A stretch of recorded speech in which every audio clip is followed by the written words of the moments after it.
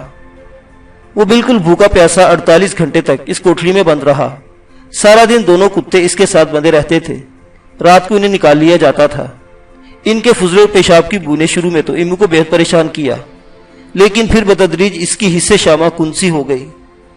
تیسرے دن دوپہر کو جب وہ خود کو بھوک پیاس کی وجہ سے قریب المرگ محسوس کر رہا تھا، سلاخدار کھڑکی کی طرف سے تھوڑی سی آہٹ ہوئی۔ اس نے سر گھما کر دیکھا، وہی 15-16 برس کی معصوم صورت لڑکی کھڑکی کے سامنے تھی، جو چند دن پہلے اپنے باپ کی ناگہانی موت پر دیوانہ وار روئی تھی۔ غالباً وہ اپنے باپ کی تجہیز و تکفین کے بعد حویلی میں واپس آ چکی تھی۔ اس کے سر پر روٹیوں والی بڑی چنگیر تھی اور ہاتھ میں لسی کا ڈول تھا۔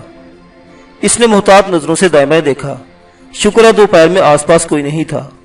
اس نے نمکین لسی کا گلاس بھر کر امو کی طرف بڑھایا، جسے وہ کڑاکٹ پی گیا۔ لڑکی نے ایک طے کی ہوئی روٹی بھی امو کی طرف بڑھائی، اس کے اندر سالن بھی تھا۔ وہ سرگوشی میں بولی، چھپا کر کھانا، نہیں تو بھاما کھا، تمہاری جان کو آ جائے گا اور میری بھی شامت آئے گی۔ پھر وہ جلدی سے آگے بڑھ گئی۔ امو کو اس لڑکی کا نام شبانہ معلوم ہوا تھا۔ وہ اچھے خد و خال کی تھی اور اس کے چہرے پر خصوصیت سے اس کی آنکھیں تھی، جن میں معصومیت اور محبت سچے موتیوں کی طرح کوٹ کوٹ کر بھری ہوئی تھی۔ رات کو ماکھا امو کے لیے تھوڑا سا بدمزہ کھانا اور پانی لے کر آیا۔ شاید اسے ڈر تھا کہ امو کو آج رات بھی کچھ نہ دیا گیا تو صبح تک کوٹھڑی میں اس کی لاش سے ملاقات بھی ہو سکتی ہے۔ جب امو روکھی سوکھی روٹی نیم ٹھنڈے پانی کے ذریعے نگلنے سے گلے سے اتارنے کی کوشش کر رہا تھا، ماکھے نے اس کی تھوڑی کو اپنے پنجے میں دبوچ کر اس کے سر کو دائیں بائیں زور سے ہلایا اور پھنکارا، اڑیل ٹٹو نہ بن بیوقوفا، زندگی برباد ہو جائے گی تیری، مالکن کا دل تیرے پر آیا ہوا ہے، اسے خوش رکھو تجھے خوش رکھے گی۔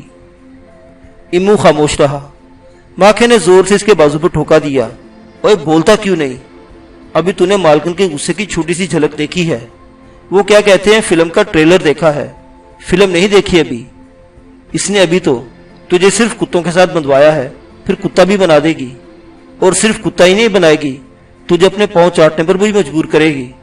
کرنا تو تجھے وہی پڑے گا جو مالکن چاہے گی، لیکن جو کام پیار محبت سے ہو جائے وہی چنگا ہوتا ہے۔ پر یہ تو گناہ ہے، بہت بڑا گناہ ہے۔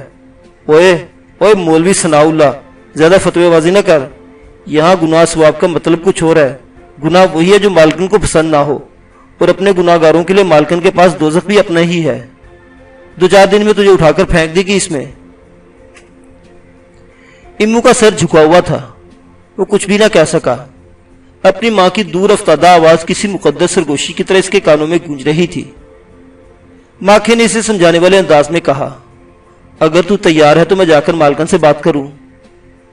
امو کا دل ایک بار پھر کراہت سے بھر گیا، ایک بدبودار بوجھ کے تصور سے اس کا دم گھٹنے لگا۔ ماکھے نے اپنا سوال دہرایا تو امو نے نفے میں سر ہلایا اور دائیں ہاتھ کی پوچھ سے اپنے آنسو پوچھنے لگا۔ ماکھے نے اسے گالی دی اور بولا، لگتا ہے تیری تقدیر ہی خراب ہے۔ پھر وہ اس کے ہاتھ سے سالن والی پلیٹ چھیڑتا ہوا باہر چلا گیا۔ اگلے 6-7 روز امو کے لیے بہت اذیت ناک تھے۔ اس کے جسم و فقط ایک شلوار تھی، اس کے ننگے پنڈے پر ساری رات مچھر کاٹتے تھے اور دن کے وقت مکھیاں ستاتی تھی۔ کوٹھڑی کی صفائی بس 1-2 بار ہی کی گئی تھی، بو سے اس کے حواس مختل ہو رہے تھے۔ دن کے وقت اسے کتوں کے ساتھ رہنا پڑتا تھا، یہ بڑے خونخوار قسم کے کتے تھے، تاہم غیر متوقع طور پر امو کے ساتھ ان کا رویہ نرم ہی تھا، یا انہوں نے مجبوری کے تحت اسے نظر انداز کر دیا تھا۔ امو کو بس ایک وقت سوکھی روٹی بچے کھچے سالن یا دہی وغیرہ کے ساتھ دی جاتی تھی، وہ اس کی جسمانی ضروریات کے لیے بالکل ناکافی تھی۔ اگر اسے شبانہ کا چوری چھپے کا تعاون حاصل نہ ہوتا تو شاید وہ بالکل نیم جان ہو جاتا۔ شبانہ دراصل سرا میں کاموں وغیرہ کو کھانا وغیرہ پہنچانے آیا کرتی تھی۔ واپسی پر وہ امو والی کوٹھڑی کے سامنے سے گزرتی تھی۔ رات کے وقت امو اس طرف گہرا اندھیرا ہوتا تھا، وہ نظر بچا کر کچھ کھانا کھڑکی کے پاس سے اندر کر دیتی، کبھی روٹی جس پر بھنے ہوئے مرغ کا پیس رکھا ہوتا، کبھی سموسے یا جلیبی وغیرہ، کبھی کوئی پھل۔ وہ اسے امو بھائی کہہ کر بلاتی تھی اور اس سے بہت ہمدردی رکھتی تھی۔ ایک رات وہ آئی تو امو نے کہا، تو ایسا نہ کیا کر شبانہ، کسی نے دیکھ لے تو تیرے لیے مصیبت ہو جائے گی۔ کوئی بات نہیں امو بھائی، کوئی ایسی بات ہوئی تو سنبھال لوں گی، وہ جل ترنگ بجاتی ہوئی آواز میں بولی۔ کیسے سنبھال لوں گی؟ امو نے سرگوشی کی۔ کچھ نہ کچھ کر لوں گی، تم فکر نہ کیا کرو، وہ طے شدہ روٹی کھڑکی سے امو کو تھماتے ہوئے بولی۔ ایسا کرتے ہوئے اس کی چوڑیاں چھنکی اور اس کے ملائم ہاتھوں کا لمس امو کے سراپا میں بجلی دوڑا گیا۔ یہ روٹی کے بجائے دیسی گھی میں پکا ہوا پراٹھا تھا اور اس پر آلو کی بھجیا رکھی ہوئی تھی۔ امو نے کہا، شبانہ، مجھے تیرے ابا جی کی موت کا بڑا دکھ ہے۔ اتنے دن گزر گئے، اب بھی کبھی آنکھیں بند کرتا ہوں تو تیرے ابا جی کا لہو لہان چہرہ آنکھوں کے سامنے آ جاتا ہے۔ بس امو بھائی، ان کی موتی ایسے لکھی تھی۔ وہ ہر طرح کے گھوڑیوں کو سدھا لیتے تھے، پر اس منحوس گھوڑے پر کاٹھی ڈالتے ہوئے ان کو بھی ڈر لگتا تھا۔ انہوں نے مالکن سے کہا بھی تھا کہ اس گھوڑے کو گولی مار دیں یا پھر کہیں بکتا ہے تو بیچ دیں، لیکن مالکن اڑ گئی۔ اس نے کہا، یہ گھوڑا یہی حویلی میں رہے گا اور تم اسے سدھاؤ گی۔ میرے ابا جی سمجھ گئے کہ اب انہوں نے انکار کیا تو نوکری تو جائے گی ہی، اوپر سے کوئی مصیبت بھی آ جائے گی۔ گھر میں پہلے ہی بیماری اور بھوک تھی، وہ کیا کرتے؟ مالکن کے کہنے پر عمل کیا۔ شبانہ کی آواز بھرا گئی اور وہ آنسو پوچھنے لگی۔ امو نے سوچا اس نے خامخواہ اس کے ابا کی موت کا ذکر چھیڑ کر اسے دکھی کر دیا۔ اس نے موضوع بدلنے کے لیے کہا، اب تو اکیلی ہی نوکری کرتی ہے یہاں؟ ہاں امو بھائی، ماں بیمار ہے، کسی طرح گھر تو چلانا ہے، لیکن 5-6 مہینے بعد جب جاؤں گی تو شاید ماں کو ہی آنا پڑے۔ کہاں چلی جاؤ گی؟ میری شادی ہے نا، وہ جیسے روانی میں کہہ گئی، تاہم کہنے کے بعد ایک دم شرمندہ سی ہو گئی۔ اچانک امو کو لگا جیسے اس کے بدن میں سرد لہر دوڑ گئی اور سینے کے اندر کچھ ٹوٹ کر بکھر گیا۔ شبانہ کی شادی کا سن کر اسے شاک لگا تھا، ایسا کیوں ہوا تھا؟ اس کے ساتھ کیا تعلق تھا امو کا؟ ابھی چند روز پہلے تو وہ ایک دوسرے سے آشنا ہوئے تھے اور وہ اسے امو بھائی کہہ کر بلاتی تھی۔ چند بار کسی کی سانسوں کی مہکار محسوس کر لینے سے اور چوڑیوں کی جھنکار سن لینے سے اور ہاتھوں کا لمس لینے سے کسی سے کوئی تعلق تو نہیں بن جاتا۔ پھر امو کو تعلق ٹوٹنے کا جھٹکا کیوں محسوس ہوا تھا؟ وہ اسے غور سے دیکھنے لگی۔ امو بھائی کیا بات ہے، تم چپ کیوں ہو گئے؟ کچھ نہیں، بس یوں ہی سوچ رہا ہوں، ابھی تو میرا مطلب ہے ابھی تو تمہاری عمر چھوٹی ہے۔ وہ ہکلایا۔ ہمارے میں شادیاں چھوٹی عمر میں ہی ہوتی ہیں، میری بہن کی شادی صرف 14 برس کی عمر میں ہوئی تھی، میں تو پھر اس سے 1.5-2 سال بڑی ہوں۔ رات گہری ہو چکی تھی، سرا میں دیے جل چکے تھے، مگر کوٹھلی کے پچھواڑے جہاں شبانہ کھڑی تھی مکمل اندھیرا تھا۔ امو جانتا تھا کہ وہ اس سے پہلے بھی اس کھڑکی کے پاس کھڑی ہو کر کتوں کو بچا کچا گوشت اور روٹی وغیرہ ڈالتی تھی۔ اب بھی اگر کوئی اتفاقاً ادھر آ جاتا تو وہ کوئی معقول بہانہ بنا سکتی تھی۔ امو نے ہمت کر کے پوچھا، شبانہ کہاں ہو رہی ہے تیری شادی؟ میرے چاچے کا پتر ہے اشرف، شہر میں ویلڈنگ کا کام کرتا ہے، شبانہ نے کہا۔ شبانہ نے یہ فکرہ عام سے لہجے میں کہا تھا، مگر یہ فکرہ کہتے ہوئے اس کے اندر ایک ایسی اداسی اتر آئی تھی جسے امو نے بہت واضح محسوس کیا۔ وہ کچھ اور بھی پوچھنا چاہتا تھا، لیکن اسی دوران میں کسی گھڑ سوار کی ٹک ٹک سنائی دی اور شبانہ اپنی اوڑھنی سنبھالتی ہوئی جلدی سے آگے بڑھ گئی۔ معزز سامعین حضرات، یہ دلچسپ داستان ابھی جاری ہے، بقیہ واقعات اگلی قسط میں۔ دیکھتے رہیے اردو داستان۔ اللہ حافظ۔